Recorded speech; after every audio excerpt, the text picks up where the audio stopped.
Hey, what's going on, guys? Jordan here over at the Movie Den. Hope you guys are doing well.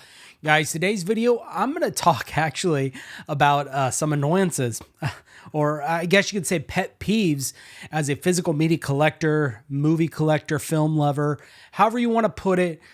Within that genre, some of my personal just pet peeves, things I can't stand. I got a list of 10 of them that I want to talk to you guys about. But anyways, if you guys haven't yet, make sure to go down below, hit that like button, hit that subscribe button, and of course, hit that bell notification. Real quick before we get the video started, I am almost at 500 subscribers, which I can't thank you all enough. That's just amazing. But what I'm going to be doing is once I hit 500 subscribers, I'm going to be doing a giveaway for you guys of the new Arrow Videos Dress to Kill, the 4K that's supposed to be coming out. Now, mine hasn't showed up yet. It is on its way. So that's going to be the one that I'm going to be shipping out to one of you guys. How you enter is very simple. All you have to do is make sure you are subscribed to my channel, follow me on Instagram, and then just shoot me a message on Instagram letting me know you'd like to enter into that giveaway. Then I'll announce a time when I'm going to be doing a live stream. Make sure you are on that. I will pick the winner. We'll hang out and have a good time. But anyways, guys, with that out of the way, let's go ahead and get started.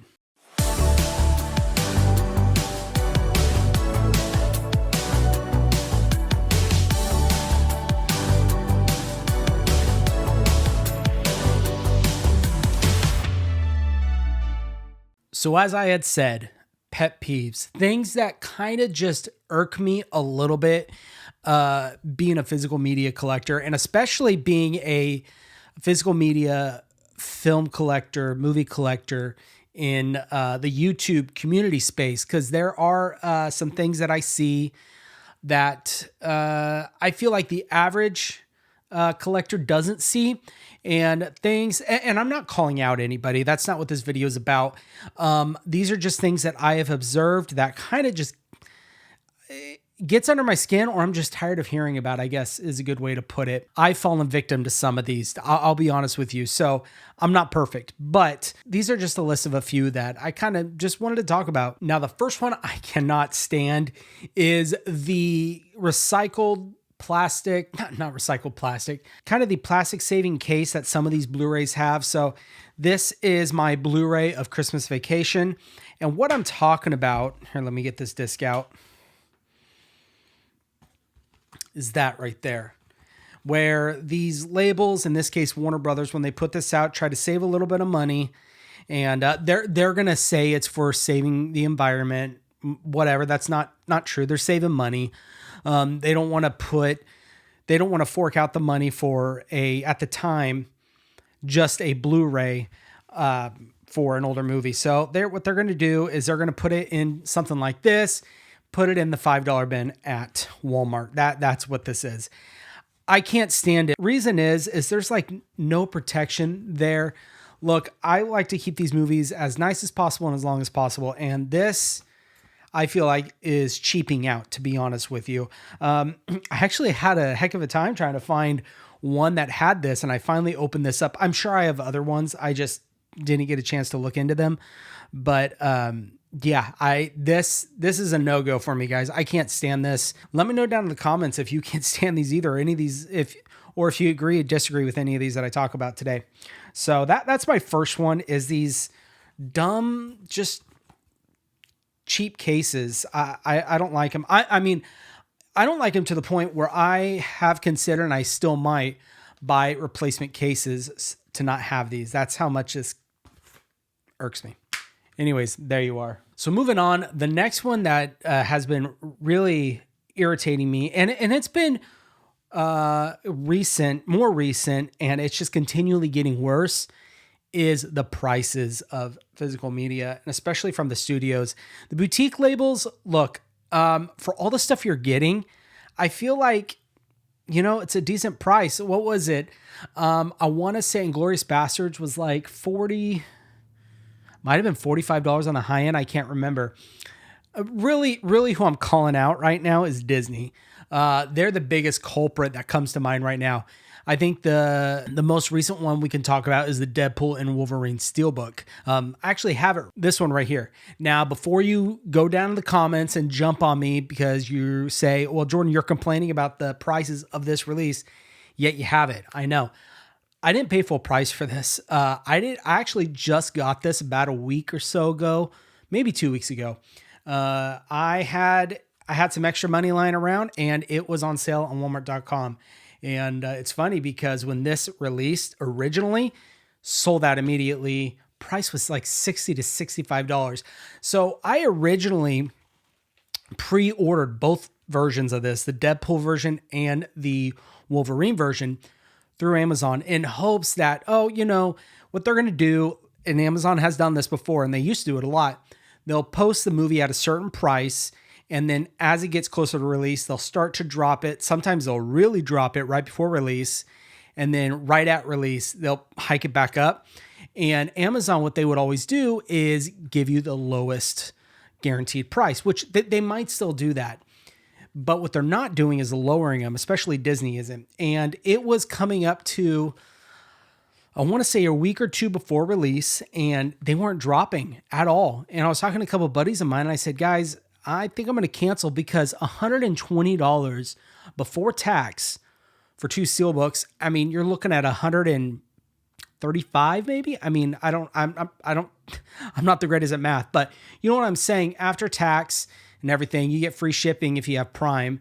That's a lot of money just for 2 steelbooks, a studio release with no extra bells and whistles in it, no posters, no booklets, no exclusive interviews, nothing. This is, there's some special features obviously, but this is as bare bones as it could get right now. But anyways, I waited, I had some extra money, like I said, and I picked this up at a cheaper price, might add.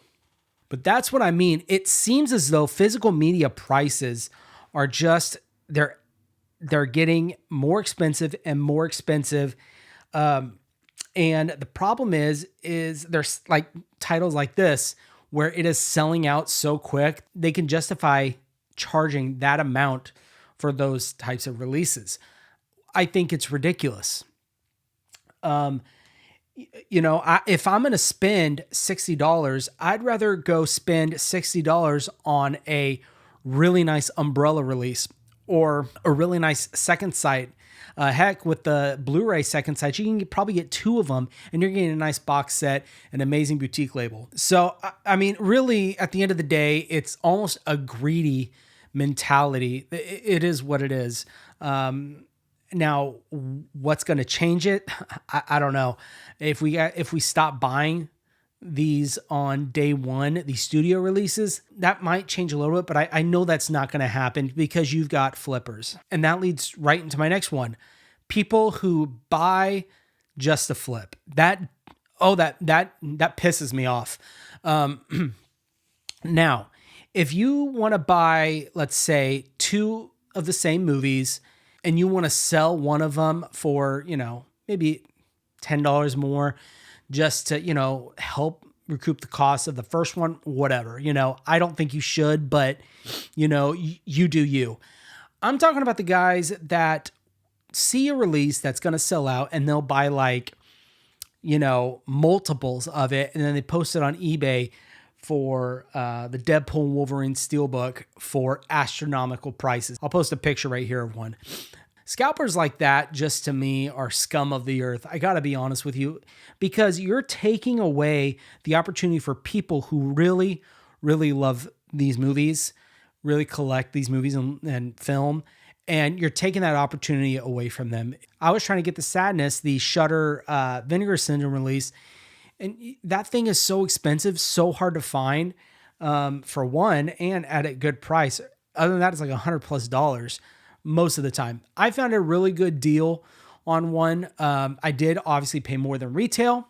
Wasn't happy about that, but it was one that I really wanted. I was trying to collect all the Shutter partner labels through Vinegar Syndrome, so that's why I justified paying a little more. But I am really happy. I know the last couple of videos I gave Vinegar Syndrome some grief, but I do like what they're starting to implement is on at least their big releases.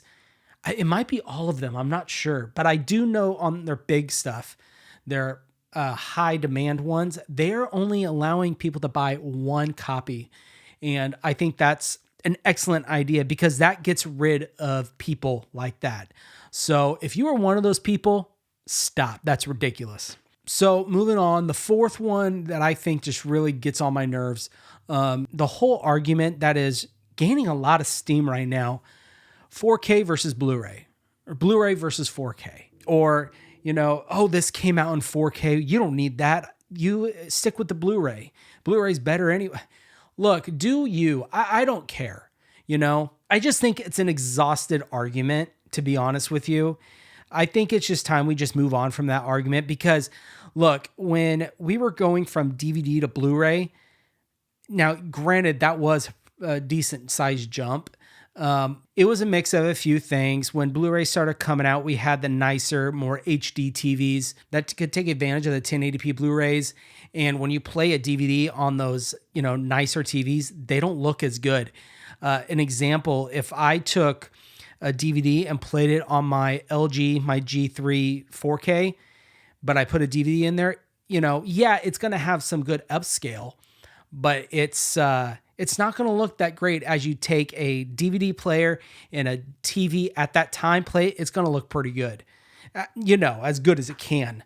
So at that time, moving from DVD to Blu-ray, it was the greatest thing in the world, right? It seems as though the margin is a little smaller, but these new 4K players that you guys have that you're popping your Blu-rays in, a lot of them have really good upscaling. The Panasonics in general have great upscaling. The Ub820, like I have, has excellent upscaling. The TVs also, so you're pairing that upscaling with the TV, with the Blu-ray, it's going to look good, right?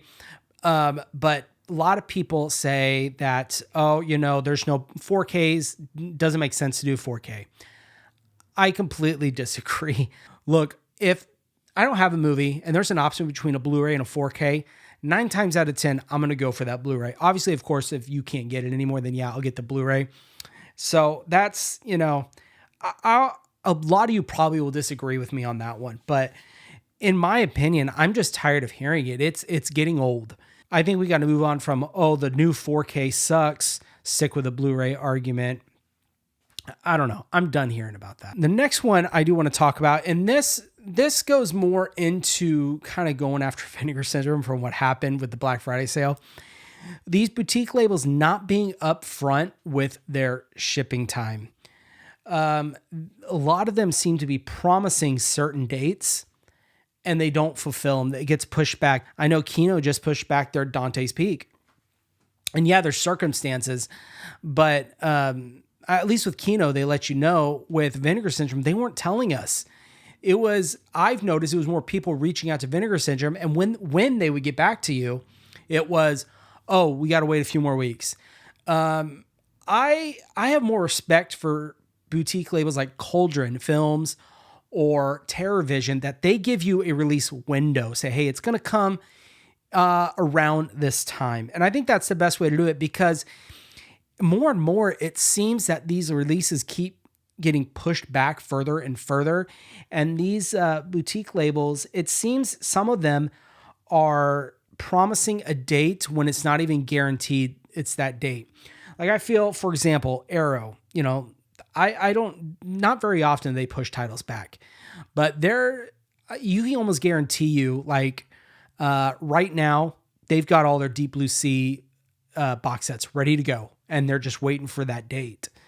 And part of me thinks that's how you should do it, because then you can at least guarantee to your customers, this is when this is going to come out, because you could lose customers from, not being upfront with your release dates, or just kind of pushing a release date when, you really don't even have it ready, to be honest with you.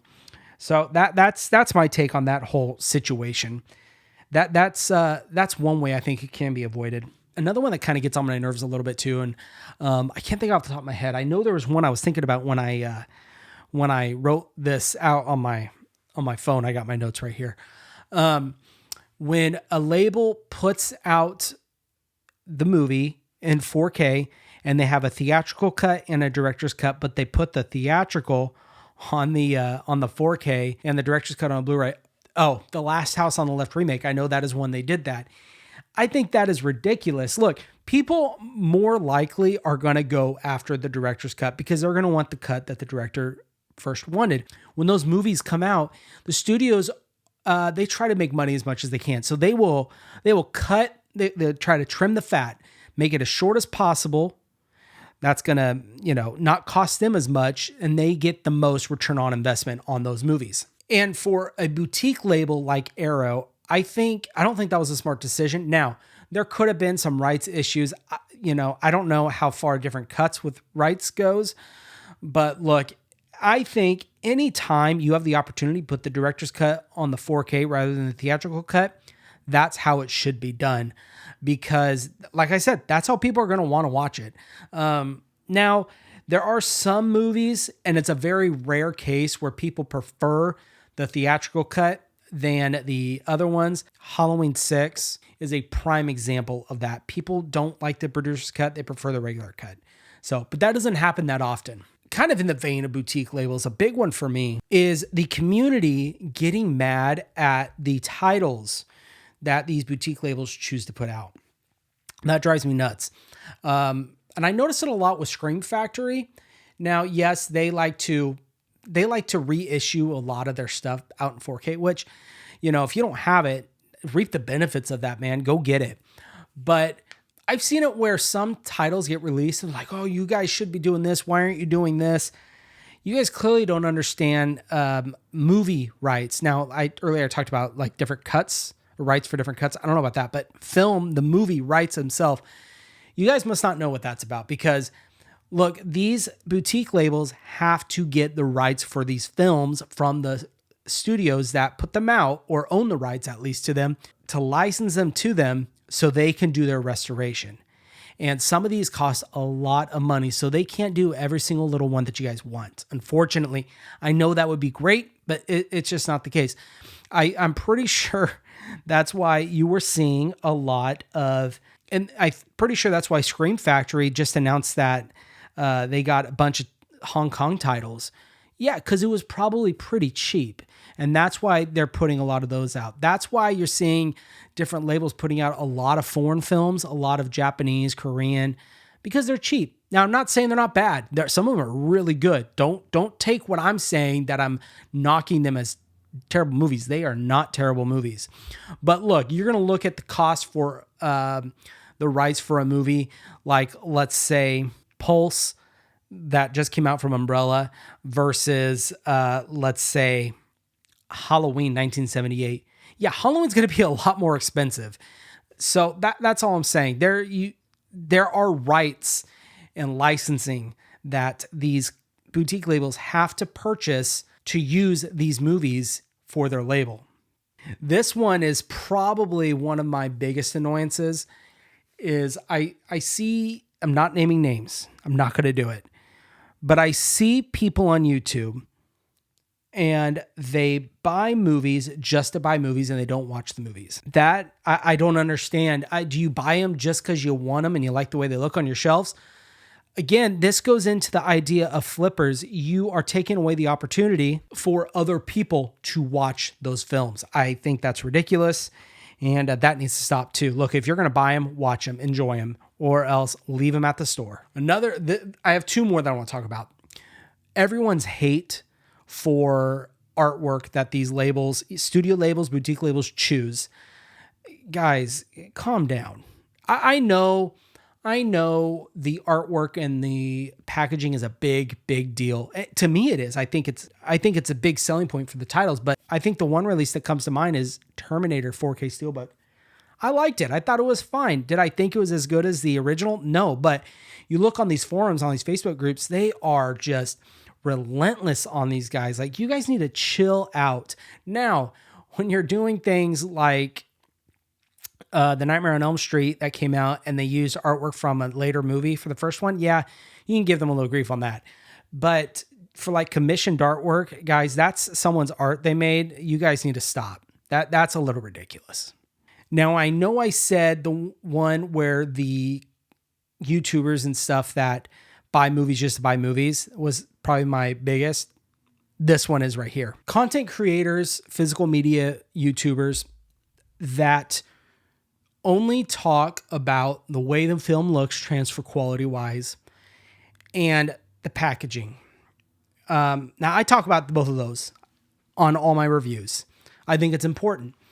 But even more important, I think, in those types of videos is obviously the film itself. They don't talk about it. They will basically say, oh, it looks good because this Blu-ray has some banding in the black levels, while this 4K, they got rid of the banding. It looks like a beautiful, beautiful movie. Go buy it. Oh, and don't you like the box? That kind of irks me. When I watch a review, if you're going to sell me on a movie, you got to sell the movie to me, not what comes around it. I think a perfect example is the new era release of Demolition Man. That's a pretty cool release they did. I'll be honest with you. The box, it was all right. I didn't like the artwork they chose for that. They could have reversed it and they could have put that police badge on the front. I thought that would have been a lot cooler, but like I said, I'm not complaining about it. A lot of people just talked about the transfer, and I'm thinking, guys, there's really cool special features in this if you watch them. Another thing is the history of the movie itself, and that's what I think sells the most, is talk about the way the movie was made, what led up to the movie being made, the impact it made, stuff like that. Maybe that's just me. Maybe you guys don't care about that. Maybe you guys just care about the way it looks. I don't know. But for me, I want to know, talk about films. I mean, we're physical media collectors for a reason. We love movies. Talk about your love for the movie. That'll sell me on the movie more than this film looks good, buy it. So that's the one that kind of irks me the most, to be honest with you guys. I know this video was kind of a downer video, to be honest. Sorry about that. There's just been some stuff on my mind, kind of seeing things go down. And I just kind of wanted to talk about it, get it off my chest, to be honest with you. I know this video might not do well. It's not my normal kind of videos I do. I just thought I'd let you guys know about that stuff. But anyways, that's the end of the video. If you guys enjoyed this video, make sure to go down below, hit that like button, hit that subscribe button, and of course, hit that bell notification. Again, guys, we are just about at 500 subscribers, which means a 500 subscriber giveaway is going to be happening of the 4K era release of Dressed to Kill. So once I hit 500 subs, make sure to stay on my Instagram. I will announce a live stream date where I'm going to pick the winner for that. And it's really easy to enter. All you have to do is subscribe to my YouTube channel, follow me on Instagram, and send me a message on Instagram letting me know you'd like to enter. But guys, that is the end of the video today. I hope you guys have a good one and take care.